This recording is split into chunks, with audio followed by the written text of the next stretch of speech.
The Virtual Set Maker application on your TVS 1000 allows you to make your own sets and edit them. Using your own photos and graphics to make sets is easy to do in the TVS 1000's Virtual Set Maker.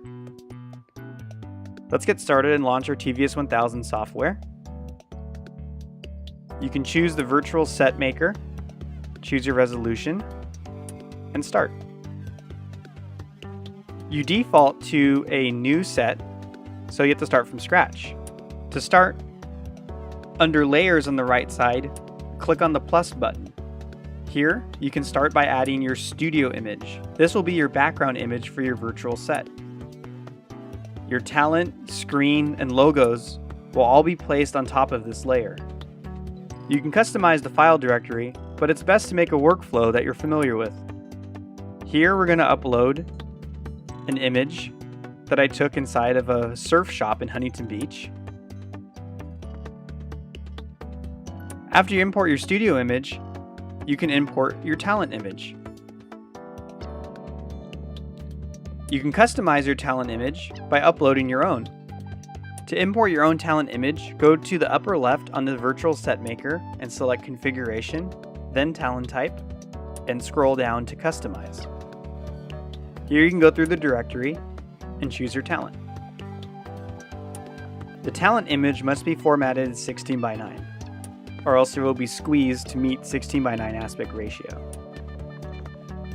You can adjust your talent on the X, Y, and Z axis, but it's going to distort your image, so it's best to alter it only slightly.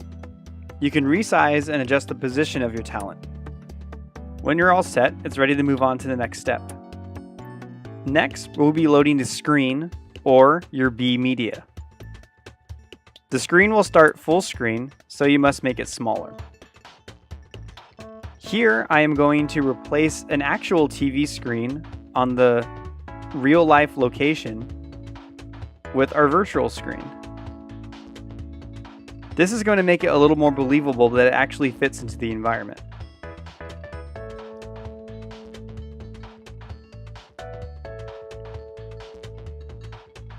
Sizing it just right can be tricky, but when you get it right, it's going to look great. Next, we can import a logo. I've chosen to import this generic surf logo. It starts off big, so I'm going to make it small. And I decided that the right side of my frame here on my virtual set is pretty empty. It's designed as another place that talent can go, but since I don't have any talent there, I'm going to go ahead and put a logo.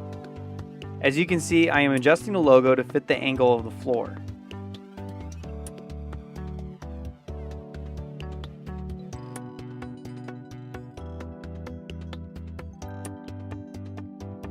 Now I can only have one studio image, one talent image, and one screen image. However, I can have multiple logos.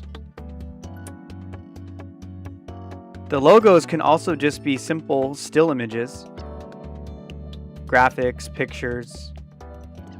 When you're ready, go to Save As and save your set.